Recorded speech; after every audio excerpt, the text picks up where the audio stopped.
বলছি জাহাজ গাজুর এ কি করেছো আমার রাজ্যের হাল? আমার রান্না করা বিরিয়ানি খেয়ে তুমি করেছো কি হাল?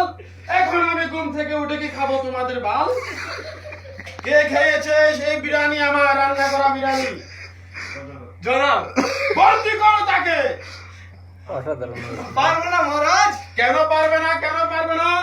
আমি কি তোমাকে বেতন দিয়ে রাখিনি? এখনো 3 মাসের বেতন বাকি রয়েছে না? কে বলেছে? এত বড় মিথ্যা অপবাদ আমার প্রতি কে দিয়েছে? আমি তো প্রত্যেক মাসের বেতন তোমাকে দিয়ে দিই।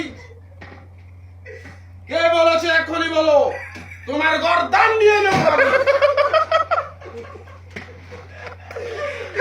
চলো বলছি। এখনো কথা বলছো না? কে বলেছে তোমাকে মিথ্যা অপবাদ আমার প্রতি দিতে? জয়নাল দিয়েছে। কেউ?